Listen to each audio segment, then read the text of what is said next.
Namaste. Welcome to hash how to or hash asana 101 of our Yphoria channel.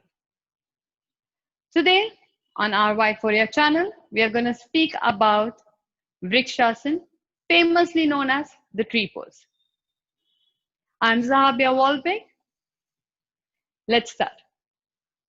So this is the most common balancing asana that we all know about. We all tend to even do this in a regular life. We just stand like this, placing our entire weight on one leg, we just stand, right?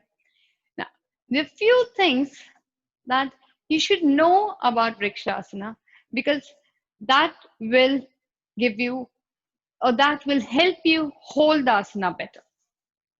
It's an easy asana. You can definitely hold it with few glitches, but the best part is you can hold it perfectly. So since it's a balancing asana, you need that one point focus. That means before you start the asana, look at one point. Until you finish the asana, look at the same point. Second, as it's a standing asana, you will need to activate the tripod, also known as the bandha or footlock.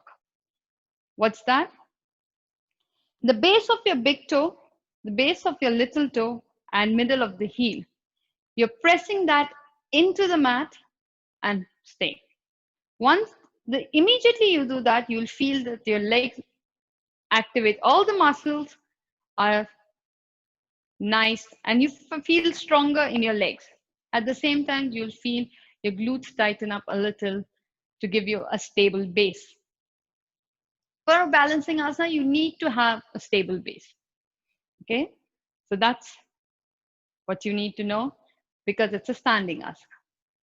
Third, Vrksasana requires an external rotation of your leg. Now, this is very important. Normally, because of our lifestyle, or let's say sedentary lifestyle, major of us don't have a good external rotation. Now, what I mean by an external rotation, so I'll show you from the side and from front. When I'm standing straight, hands holding my hip. So what I'm doing is I can feel my hip here, the top of the hip. I'm holding my hip, okay? Then lift my knee up and out. Now when I'm taking my knee out, now here is the thing that you should focus on is that the other side does not follow. To make sure that the knee comes in line with your hip, you have to make sure that the other side of your hip does not follow. This is usually what will happen. So later on, as I'll show you how you tend to hold a Vrksasana and how you should approximately hold a Vrksasana. So coming back here. So when I'm pushing my knee out here, I'm at the same time squeezing my glute and holding my hip in place. So what happens is I can also feel my abductors here and I can keep my knee there. That's important. That will help you squeeze the glutes and again, stabilize and try holding Vrksasana for longer. Else what will happen? Your knee will be somewhere diagonal here and you will be holding Vrksasana like this. In Vrksasana, your knee has to be on the side, not diagonally ahead. It's not a rule, but that's how Vrksasana is.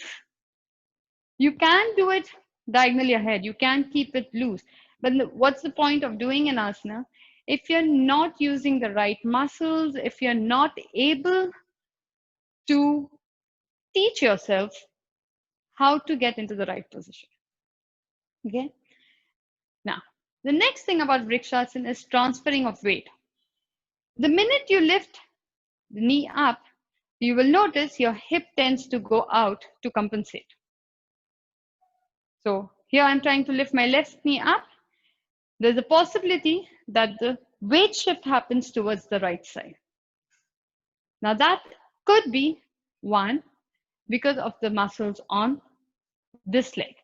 So the abductors here, the gluteus maximus here, they're not strong enough to hold. Plus you are not holding your foot lock nice and strong. The minute, okay, now let's come back to the foot lock so that we understand how to avoid the weight shift. Now, if I'm pushing the base of my big toe, so when I'm talking the base of my big toe, is this ball here. When I'm talking the base of the little toe, it's here, and the middle of the heel, it's here. So the minute I start pushing that in, what happens? So with the base of the big toe, my inner thigh, I feel nice and strong. If I start pushing the base of my little toe and the middle of the heel, then I find my outer part of my leg feel nice and strong. The more I push on my heel, the hamstring, calf, glutes feel nice and strong. So in short, when I lift my weight up, I don't need to compensate by pushing my hip out. Okay? So these are all the clues. Now the last thing is related to your upper body. When you're lifting your arms up when you're lifting your arms up for Vrksasana, you tend to lift your arms up like this. Now in this motion, if you feel that your rib cage is coming up or you need to create an arch to lift your arms up, that means that you don't have the necessary range of motion. If you feel like that, I will be posting another link below in the comment section where you can go and check out how to strengthen your shoulders and stabilize your scapula. That will help you increase the range of motion. Okay, so that's an entire different series that you can go back and check. So coming back here, make sure you're lifting your arms up without flaring your rib cage or creating an arch in your back. Good? So let's now put all of that together and try holding.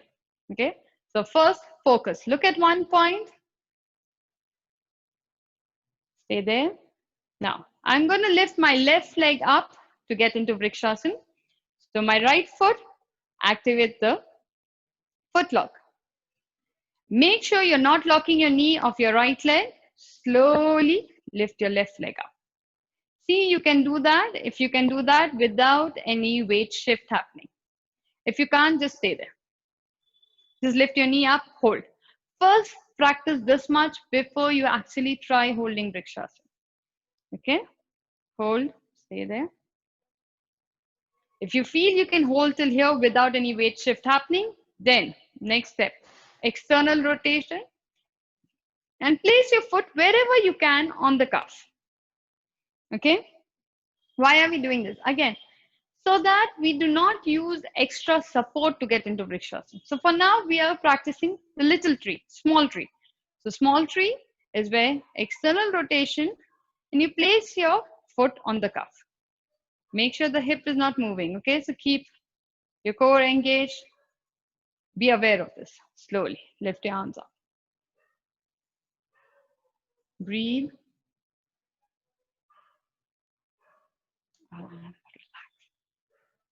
Okay? Let's try it on the other leg again. Foot flat. We are doing the foot lock. Make sure your knee is not locked. Feel strong. Lift your other leg. So I'm lifting my right leg up. There is no weight shift happening. External rotation. And here. Lift your arms up. Hold. Breathe. Slowly. Yeah. Okay. Try holding it for as long as you can. Okay. Now, we'll try going into the big tree. Foot straight. Now here, you will attempt to go into a big tree if without bending forward, you can hold your ankle. What happens, why you shouldn't attempt it without, if you have to bend forward, is because the minute you bend forward, there is a possibility of a hip shift, weight shift, or any kind of misalignment happening. And that also gives you an idea that you're not ready for the big tree. You still don't have all the range of motion, plus you don't feel stable enough to go for a big tree. So why fight with our body? Let's just go with the flow. Just go with the flow. So bend the knee, no weight shift happening, external rotation. You see my hip. Yeah, you can, while talking and holding is hard. So you see if the hip is not going along with your knee, then without bending forward, if you can, lift your hip. Breathe. Slowly. Both arms go up. Hold. Look at one point. Slowly. Now, something small that I would like you to know here is that make sure you are not placing your foot on your knee. It's either very low, close to the calf, close to the ankle or the calf, or it is up high and it's here, but it's not on your knee. Okay, let's try it on the other side. Foot lock, soft bend in the knee, or the knee is straight. Lift your knee up, out, without bending forward. Bring your foot in, hold, and up.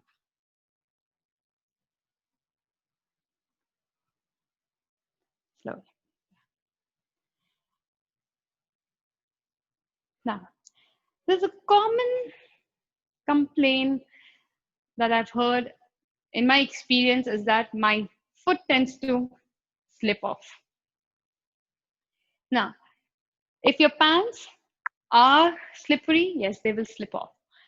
And in that case, do it with shorts and see if your foot still slips off. Because if your pants are slippery, you can't do anything about it. But if your foot tends to slip off, let's say I'm here, but my foot tends to slip off, and it's not, the pants are not the reason, but I just cannot hold it. It's because the foot and my leg are not having the equal strength to press against each other. If I'm standing here, my foot is pressing into my leg. My inner thigh muscles, my leg muscles are pushing back. That's how I'm able to hold. If I cannot hold this, it will slip down. Your foot will slip down. So if pants are the excuse, please check without pants, shorts or something, that is your foot slipping. Very important. So that you are aware that is it the pant or is it really you don't have the strength for it. Okay? And if you realize that your foot still slips off, then try working on this movement, the foot landing on your inner thigh. So for this, the more you strengthen your inner thigh muscle, they will be able to hold each other there. And the foot will not slip off. Sounds good? So that in short was all about Vrksasana.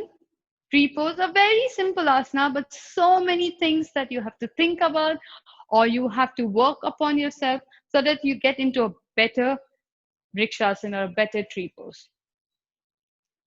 If you like this video, please make sure to subscribe to our Yphoria channel and click on the notification bell. Namaste. I'm Zahabia Walbeck from Yphoria. See you in the next session.